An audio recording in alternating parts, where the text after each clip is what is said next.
Hello मेरे प्यारे दोस्तों, कैसे हैं आप लोग। मैं आशा करता हूं आप लोग बिल्कुल मस्त होंगे और स्वस्थ होंगे।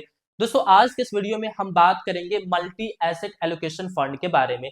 देखा जाए तो अभी ज्यादातर नए नए इन्फो लॉन्च हो रहे हैं। उनमें से जो ज्यादा संख्या जिसकी है वो है मल्टी एसेट एलोकेशन फंड की। यानी कि जो भी फंड हाउसेस है वो ज्यादातर मल्टी एसेट एलोकेशन फंड को लॉन्च कर रहे हैं। तो ऐसे में आपको ये जानना बहुत जरूरी है कि मल्टी एसेट एलोकेशन फंड क्या होते हैं।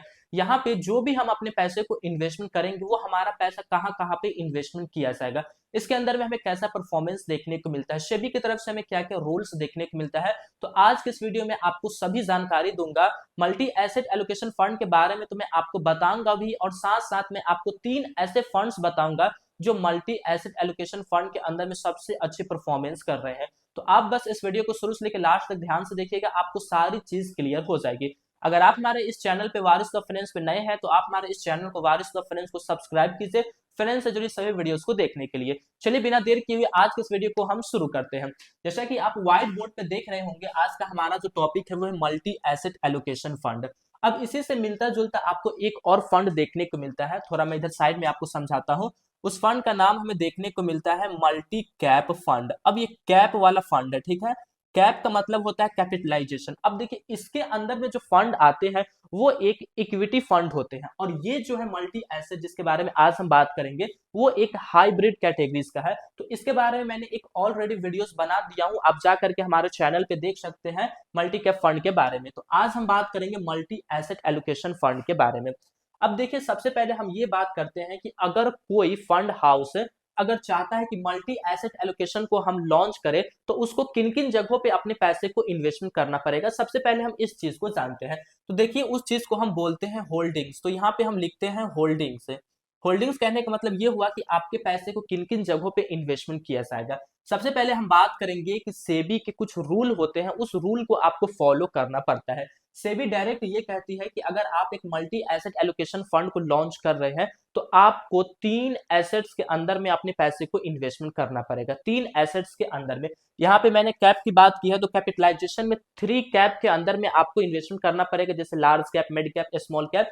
वैसे ही यहाँ पे तीन एसेट्स के अंदर में आपको पैसे को इन्वेस्टमेंट करना पड़ेगा। अब ये एसेट्स क्या होता है तो यहाँ पे आप देखते जाइए। मान लीजिए कि हम कोई पहला एसेट चुनते हैं जिसको हम बोलते हैं इक्विटी, ठीक है। हमने एक डिसाइड किया है कि हम अपने पैसे को इक्विटी के अंदर में इन्वेस्टमेंट करेंगे। एक एसेट हमारा हो गया जो कि हमारा पैसा शेयर मार्केट के अंदर में जाएगा। फिर हमको दूसरा डिसाइड करना है, तो मान लीजिए हम यहाँ पे डेप्ट को चुनते हैं कि हमारा जो दूसरा एसेट रहेगा वो हमारा डेप्ट रहेगा, हम डेप्ट के अंदर में भी इन्वेस्टमेंट करेंगे।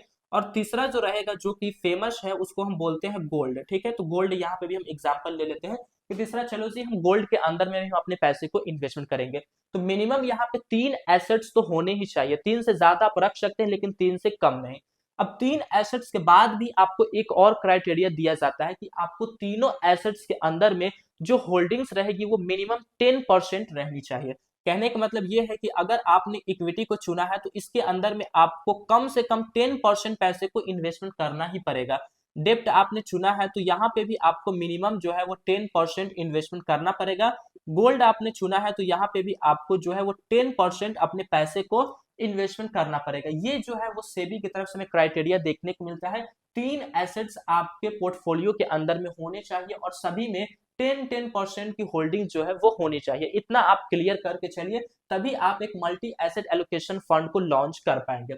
अब देखिए कुछ चीजों को यहाँ पे हमें समझने की जरूरत है। यहाँ पे तीन के अंदर की अगर हम बात करें तो यहाँ पे हमारा जो है वो 30% कंप्लीट हो गया है। यानी कि 100 रुपए में से आप ये मानिए कि 30 रुपए जो है वो हमें इन तीनों जगहों पे इन्वेस्टमेंट हमने कर दिया है। अभी भी हमारे पास 70 रुपये बचा हुआ है, यानी कि हमारे पास अभी कितना बचा हुआ है, 70% जो होल्डिंग्स वो बचा हुआ है। तो अब इस 70% होल्डिंग्स को क्या किया जाए। देखिए ये जो 70% होल्डिंग्स जो बचती है ये पूरा पूरी फंड मैनेजर के हाथ में होती है। जो फंड मैनेजर उस फंड को मैनेज कर रहा है उसके हाथ में ये चीज होती है। अब वो चाहे तो इस 70% होल्डिंग्स में से वो किसी में भी बढ़ा सकता है। जैसा कि तीन तो यहाँ पे रखना ही है तो तीन उसने रख लिया है, वो चाहे तो चौथा भी यहाँ पे एसेट रख सकता है, फंड मैनेजर की मर्जी है, लेकिन तीन रहना है। 70% जो बचता है, मान लीजिए इसको हम दो जगहों तीन जगहों में डिवाइड कर देते हैं। मान लीजिए हम दो बार डिवाइड करते हैं, 35 35, ठीक है। अब हम क्या करेंगे कि ये 35 को ना हम इक्विटी के अंदर में इन्वेस्टमेंट कर देंगे। इक्विटी के अंदर में इन्वेस्टमेंट कर देंगे, हमारा हो जाएगा 45% ये। अब चाहे तो हम इस 35% को डेप्ट के अंदर में कर देंगे तो ये भी हो जाएगा हमारा 45%। यानी कि 70% पूरा पूरी फंड मैनेजर की मर्जी है, वो जहां भी चाहे वो अपने पैसे को इन्वेस्टमेंट कर सकता है, लेकिन 3 रहना चाहिए। देखिए ये जो हमें फंड की जो कैटेगरी देखने को मिलती है वो हमें एक कैसी कैटेगरीज देखने को मिलती है, वो हमें एक हाइब्रिड कैटेगरीज देखने को मिलती है। यानी कि आपके पैसे को इक्विटी और डेप्ट दोनों जगहों पे इन्वेस्टमेंट किया जाता है। और जहां पे हाइब्रिड कैटेगरीज आ जाता है वहां पे आप चाहे तो फ्यूचर में इस डब्ल्यूपी प्लान की भी शुरुआत कर पाएंगे, यानी कि जो सिस्टमेटिक विड्रॉवल प्लान होते हैं वो आप कर पाएंगे, क्योंकि यहाँ पे जो पोर्टफोलियो को जो तैयार किया गया है वो काफी अच्छे तरीके से तैयार किया गया है, ताकि आपको फ्यूचर में जो आपका पैसा का है उसका बैलेंस जो है वो बना रहे। तो ये एक कैटेगरीज हमें देखने को मिलती है, वो एक हाइब्रिड कैटेगरीज हमें देखने को मिलती है। चलिए अब हमने यहाँ पे आपको बेसिक जानकारी दे दी है कि अगर आपको multi asset allocation fund launch करना है, अगर आप उसमें करते हैं इन्वेस्टमेंट, तो आपके पैसे को कहाँ कहाँ इन्वेस्टमेंट किया जाएगा। अब हम बात करते हैं कि ऐसे कौन से फंड्स हैं जो मल्टी एसेट एलोकेशन फंड के अंदर में बेहतर परफॉर्मेंस कर रहे हैं। तो यहाँ पे मैंने आपके लिए 3 फंड को चुना है, जो कि तीनों के बारे में मैं यहाँ पे आपको बताने वाला हूँ। देखिए तीसरे नंबर पे जो हमें फंड्स देखने को मिलता है वो है SBI multi asset allocation fund. तो यहाँ पे उस चीज को हम लिखते हैं, थोड़ा मैं यहाँ पे शॉर्ट में लिखूंगा, SBI multi asset allocation fund. ये हमें फंड देखने को मिलता है। अब देखिए ये जो फंड है वो हमें 10 साल पुराना फंड देखने को मिलता है, और 10 सालों से इसका अगर हम एनुअल एवरेज रिटर्न्स देखें तो ये हमें 13% का रिटर्न्स बना करके दिया है विद कंपाउंड के साथ। तो 13% का इसने बना करके दिया है। अब हम बात करते हैं दूसरे नंबर की। तो दूसरे नंबर पे जो हमें देखने को मिलता है वो है क्वांट का, ठीक है, quant multi asset allocation fund. ये हमें फंड देखने को मिलता है। इसकी अगर हम रिटर्न्स की बात करें, ये भी 10 साल पुराना फंड है। इसने जो रिटर्न्स लोगों को बना करके दिया है वो हमें देखने को मिलता है 16.02% का रिटर्न्स इस फंड ने बना करके लोगों को दिया है। ये चीज आप क्लियर रखिएगा।